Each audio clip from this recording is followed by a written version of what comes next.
तो स्वागत है आप सभी का हमारी यूट्यूब चैनल ब्रेक अल्फा में। जैसा कि आप सभी को पता है कि हमारी टॉप 50 हिस्ट्री क्वेश्चन की सीरीज चल रही है, जिसमें हमारी 2 क्लास ऑलरेडी हो चुकी हैं। आज की ये तीसरी क्लास है। यह प्रीवियस ईयर हाल ही के previous year 2025 NTPC under graduate के आए हुए क्वेश्चन हैं, जिसमें हार्ड टू इजी क्रम में क्वेश्चन हैं आपके देखने को मिल रहे हैं। और ये ग्रुप डी के लिए बहुत ही ज़्यादा महत्वपूर्ण क्लास होगी। इसी के साथ आज का हम सेशन शुरू करते हैं। तो हम देखते हैं अपना पहला क्वेश्चन। तो इसमें पहले क्वेश्चन में है, भारत में सामुदायिक विकास कार्यक्रम यानी सीडीपी कब लॉन्च किया गया था? तो वह किया गया था 2 अक्टूबर 1952। कब किया गया था? 2 अक्टूबर 1952। ब्राह्मणों को भूमि अनुदान की प्रथा निम्नलिखित में से किस राजवंश ने शुरू की थी? तो ये सातवाहन वंश ने स्टार्ट की थी। अब तो एक तीसरा क्वेश्चन है, पिट्स इंडिया एक्ट 1784 निम्नलिखित में से किस निकाय की स्थापना की? तो वही की थी नियंत्रण बोर्ड की। ठीक। पार्थेनियों की उत्पत्ति निम्नलिखित में से किस देश से हुई थी? किसकी? पार्थेनियों की। तो वही हुई थी ईरान से। कहाँ से? ईरान से। जैन धर्म और बौद्ध धर्म के उदय का प्राथमिक कारण डैश में भारत में फैली धार्मिक अशांति थी। तो वह थी छठी शताब्दी ईसा पूर्व में। और जैन धर्म और बौद्ध धर्म के उदय का प्राथमिक कारण छठी शताब्दी ईसा पूर्व में भारत में फैली अशांति थी। कब? छठी शताब्दी में। ब्रिटिश संसद द्वारा पारित पिट्स इंडिया एक्ट 1784 कब आया था? पिट्स इंडिया एक्ट 1784 का मुख्य उद्देश्य क्या था? इससे आप हमसे मुख्य उद्देश्य पूछा तो क्या था? द्वैत शासन की स्थापना कब हुई थी? पिट्स इंडिया एक्ट के यह मुख्य उद्देश्य था। दूसरी शताब्दी ईसा पूर्व में कलिंग के निम्नलिखित में से किस राजा ने भारत में जैन धर्म को अपनाया था? तो ये था खारवेल। कौन? खारवेल। दोबारा क्वेश्चन देखते हैं, कंफ्यूज होंगे। दूसरी शताब्दी ईसा पूर्व में कलिंग के निम्नलिखित में से किस राजा ने भारत में जैन धर्म को अपनाया था? तो वो कौन था? खारवेल। यहाँ सबसे ज़्यादा लोग लगाएंगे अशोक, लेकिन आपको याद रखना है कि किसने जैन धर्म को अपनाया था? खारवेल ने। 1639 से 1640 में निर्मित भारत के चेन्नई में स्थित कौन सी संरचना ऐतिहासिक रूप से प्राथमिक अंग्रेजी रक्षा चौकी के रूप में जानी जाती है? तो वह जानी जाती है फोर्ट सेंट जॉर्ज। जैन धार्मिक ग्रंथों का पहला संकलन किस में किया गया था? तो वो किया गया था पाटलिपुत्र में। कहाँ? पाटलिपुत्र में। 1512 ईस्वी में वल्लभी कहाँ? गुजरात में देववर्ती क्षमा श्रवण की अध्यक्षता में निम्नलिखित में से कौन सी जैन संगीत आयोजन की गई थी? तो चौथी।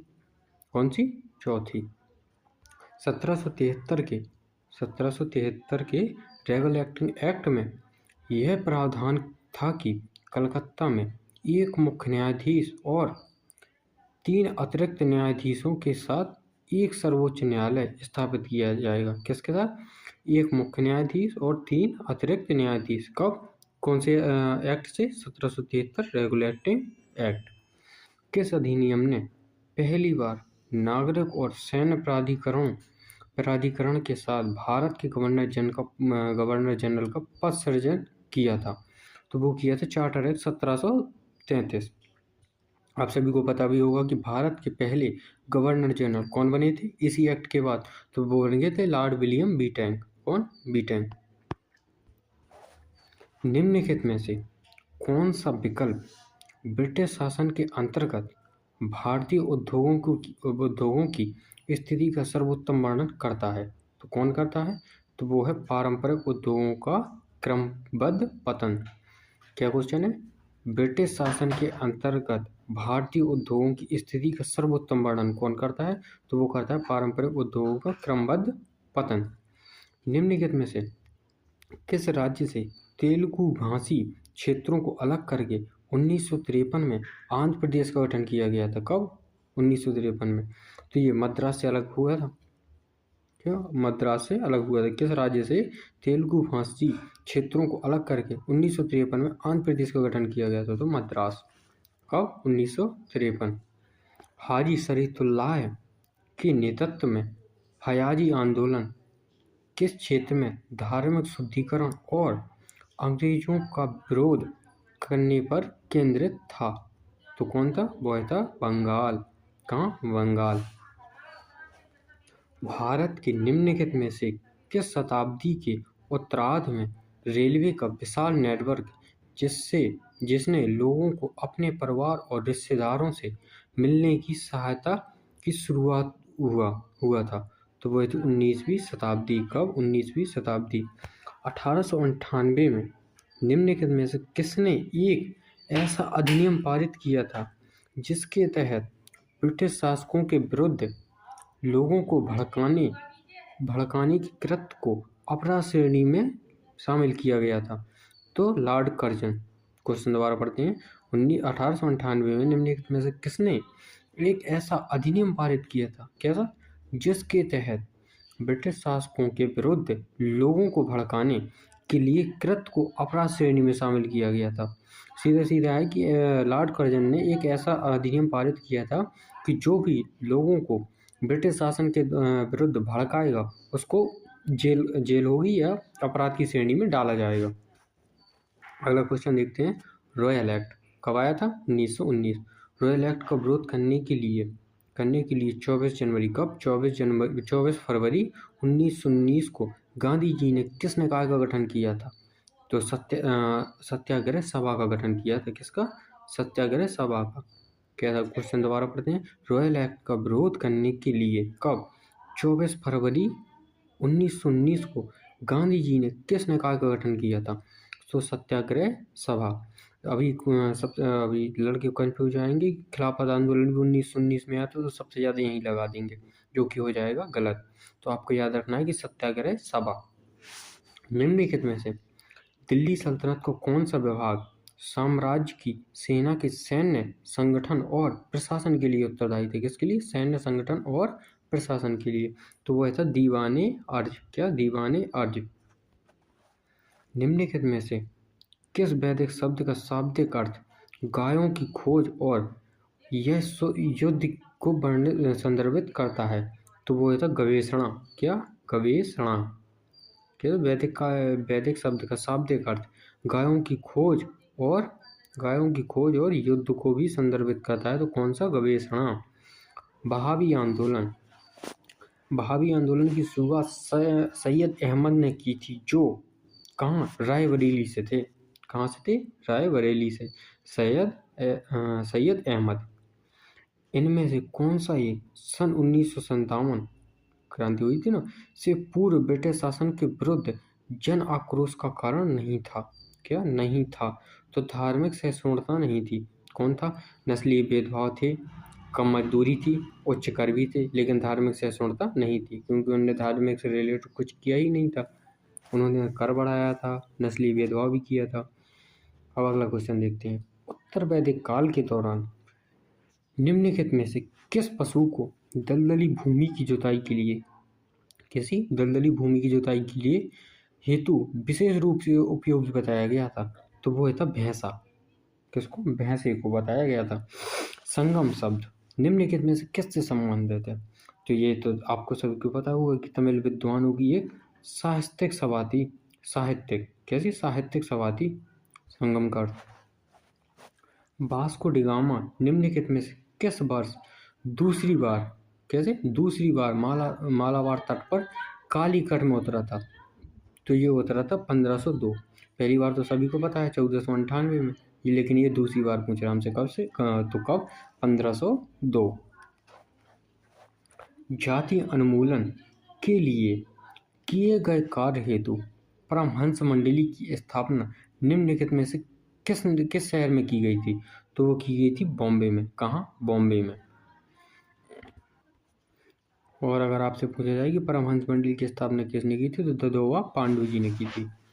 8वीं शताब्दी के दौरान निम्नलिखित में से किस राजपूत शासक ने मालवा में गुर्जर प्रतिहार वंश की स्थापना की? किसकी? गुर्जर प्रतिहार वंश की। तो आप सभी को पता है नागभट्ट पर हमने की थी। निम्नलिखित में से कौन सा राजवंश उत्तरी भारत के समृद्ध शहर कन्नौज पर नियंत्रण के संघर्ष में शामिल नहीं था? कौन नहीं था? तो वो पल्लव नहीं थे, राष्ट्रकूट थे, पाल थे, प्रतिहार थे। ये हो गए तीनों। इनका त्रिपक्षीय युद्ध भी हुआ था। बिरसा मुंडा के जीवन के संबंध में निम्नलिखित में से गलत कथन का चयन करना है, हमें गलत ढूंढना है। तो वो क्या है? बिरसा का जन्म मध्य प्रदेश के जंगलों में हुआ था, यह गलत है। अब देखते हैं कि सही कौन कौन से हैं। तो बिरसा मुंडा के संबंध में तो उन्होंने लोगों को यूरोपियों का सर्वनाश करने के लिए उत्तेजित किया था, ये सही है। उन्होंने लोकल मशीनरी स्कूल में दाखिला लिया था, ये भी सही है। उन्होंने अपने लोगों को मुंडाओं का स्वर्ण युग वापस लाने का सुझाव दिया था, यह सही है। लेकिन यही गलत है कि उनका मध्य प्रदेश के जंगलों में जन्म हुआ था। अलाउद्दीन खिलजी के शासन काल के दौरान निम्नलिखित में से कौन सा सैन्य विभाग था? तो वो था दीवाने अर्ज। कौन था? दीवाने अर्ज। निम्नलिखित में से कौन सा कथन उग्रवादियों द्वारा समर्थित निष्क्रिय प्रतिरोध की रणनीति को सर्वोत्तम रूप से परिभाषित करता है? तो वह है बहिष्कार, स्वदेशी और शासकों के साथ असहयोग। अगला क्वेश्चन देखते हैं। निम्नलिखित में से कौन सा शिलालेखों अभिलेखों का एक प्राचीन समूह है जो नैतिक मूल्यों और शासन सिद्धांतों को बढ़ावा देते हैं और भारतीय इतिहास में सबसे प्रारंभिक लिखित अभिलेखों में से एक माना जाता है? तो वो कौन से हैं? तो अशोक के अध्यादेश या अशोक का शिलालेख। गवर्नर जोसेफ फ्रांकोइस डुप्लेक्स ने निम्नलिखित में से किस यूरोपीय शक्ति की सेनाओं का नेतृत्व किया था? तो वह किया था फ्रांसीसी। क्या? फ्रांसीसी। निम्नलिखित में से कौन सा नकारात्मक परिमाण 1857 के विद्रोह ने भारतीय समाज में उत्पन्न किया? तो वह है हिंदू और मुस्लिम समुदायों के बीच अविश्वास। अगला क्वेश्चन देखते हैं। भारत में औपनिवेशिक काल के दौरान वर्नाकुलर प्रेस एक्ट कब? 1878 किसके द्वारा लागू किया गया था? तो लॉर्ड लिटन। किसके द्वारा? लिटन। निम्नलिखित में से कौन सा आयोग भाषा के आधार पर राज्यों के प्रश्न पर विचार करने के लिए नियुक्त किया गया था? तो वो कौन सा है? धर आयोग। कौन सा आयोग? धर आयोग। किससे? भाषा आयोग के आधार पर राज्यों के प्रश्न पर विचार करने के लिए नियुक्त किया गया था। निम्नलिखित में से कौन सा दक्षिण भारतीय साम्राज्य उत्तर में गंगा नदी के पार तक विजय के लिए जाना जाता है? तो कौन सा? चोल। निम्नलिखित कौन सा दक्षिण भारतीय साम्राज्य उत्तर में गंगा नदी के पार तक विजय के लिए जाना जाता है? तो वह है चोल। गुप्त काल के दौरान ग्राम मुखिया को सामान्यतः क्या कहा जाता था? तो वो कहा जाता था ग्राम अध्यक्ष। ग्राम मुखिया को ग्राम अध्यक्ष। किस अधिनियम ने पहली बार भारत में ईस्ट इंडिया कंपनी के राजनीतिक और प्रशासनिक कार्यों को मान्यता दी थी? किसने? राजनीतिक और प्रशासनिक कार्यों को मान्यता दी थी। तो रेगुलेटिंग एक्ट 1773। भारतीय स्वतंत्रता संग्राम के दौरान उग्रवादी और उदारवादी संघर्ष में किस घटना ने निर्णायक मोड़ लिया? तो वह है सूरत विभाजन। भारतीय स्वतंत्रता संग्राम के दौरान उग्रवादी और उदारवादी संघर्ष में किस घटना ने निर्णायक मोड़ लिया? तो सूरत अधिवेशन। कब हुआ था? यह हुआ था 1907। इसके अध्यक्ष कौन थे? रास बिहारी बोस। अब आप सभी को कमेंट में बताना है कि इनका जो ये उग्रवादी और उदारवादी में बढ़ गए थे, ये कब मिले थे? तो अलाउद्दीन खिलजी ने सेना पर नियंत्रण हेतु दाग और हुलिया तंत्र की शुरुआत की। हुलिया का संबंध किससे था? तो वह था सैनिकों के विवरण से। किसके? सैनिकों के विवरण से। पल्लव साम्राज्य के राजस्व का मुख्य स्रोत क्या था? जिसका उपयोग उनकी सेना के रखरखाव और प्रशासनिक कार्यों के लिए जाना जाता था। किसका? पल्लव साम्राज्य के राजस्व का मुख्य स्रोत तो वह था क्या था? भूमिकर। सबसे ज्यादा इनका राजस्व का स्रोत था जो वो भूमिकर था। भीमबेटका शिलाश्रय किस प्रागैतिहासिक काल से संबंधित है? तो वह है तो निम्न पुनर्पाषाण काल। कौन? निम्न पुनर्पाषाण काल। संपूर्ण मुगल साम्राज्य में अकबर के अधीन राजस्व और वित्तीय प्रक्षेपण के लिए निम्नलिखित में से कौन उत्तरदायी था? तो वह था दीवाने कुल। संपूर्ण मुगल साम्राज्य में अकबर के अधीन राजस्व और वित्तीय पर्यवेक्षण के लिए कौन सा उत्तरदायी था? तो वह था दीवाने कुल। कुल का मतलब ऐसे भी होता है संपूर्ण, अगर आप समझ पा रहे हो थोड़ी बहुत तो। केरल के सुधार आंदोलन ने शिक्षा और सामाजिक समानता के माध्यम से पिछड़ी जातियों के उत्थान पर ध्यान केंद्रित किया। तो वह था SNDP सभा। कौन? इम्पोर्टेंट है। केरल में किस सुधार आंदोलन ने शिक्षा और सामाजिक समानता के माध्यम से पिछड़ी जातियों के उत्थान पर ध्यान केंद्रित किया? तो वह था SNDP सभा। हूल दिवस। क्या? हूल दिवस भारत में प्रतिवर्ष 30 जून को देश के संथाल हूल विद्रोह की याद में मनाया जाता है। तो हमसे पूछा है कि संथाल हूल विद्रोह कब हुआ था? तो वो हुआ था 1855 में। तो अब आप डेट देखते हैं। हूल दिवस भारत में प्रतिवर्ष 30 जून 1855 को 55 के संथाल हूल विद्रोह की याद में मनाया जाता है। अगर आपसे पूछा जाए कि संथाल हूल विद्रोह कब हुआ था, तो 1855। फयाजी आंदोलन 19वीं शताब्दी में फयाजी आंदोलन 19वीं शताब्दी में किस स्थान पर हुआ? कहाँ पर हुआ? एक धार्मिक सुधार आंदोलन था। तो ये हुआ था कहाँ? बंगाल में। फयाजी आंदोलन अभी हम पीछे भी पढ़ चुके हैं, अगर आपको थोड़ा भी याद हो तो। फयाजी आंदोलन 19वीं शताब्दी में बंगाल में। कहाँ? बंगाल। सन 1781 में बनारस क्षेत्र में ब्रिटिश हस्तक्षेप के विरुद्ध राजा जय सिंह ने 18वीं शताब्दी के किस विद्रोह का नेतृत्व किया था? किसने? राजा जय सिंह ने 18वीं शताब्दी में किस विद्रोह का नेतृत्व किया था? तो यह किया था बनारस विद्रोह। बनारस विद्रोह कब हुआ था? 1781 में। सत्याग्रह के साधन एवं साध्य के बीच के संबंध के बारे में गांधी जी का क्या विचार था? हमको इसमें ढूंढना है। तो वह था उत्तम साध्य के लिए उत्तम साधनों का आवश्यक होना आवश्यक है। उन्होंने यह कहा था।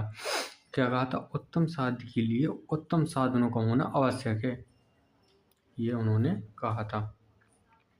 गौतम बुद्ध को बिहार के बोधगया में ज्ञान को क्या कहा था? निर्वाण की प्राप्ति किस आयु में हुई थी? ये देखो, तो वह हुई थी कब? 35 वर्ष की आयु में। कब हुई थी? 35 वर्ष की आयु में। इसी के साथ आज की क्लास हमारी यहीं समाप्त होती है।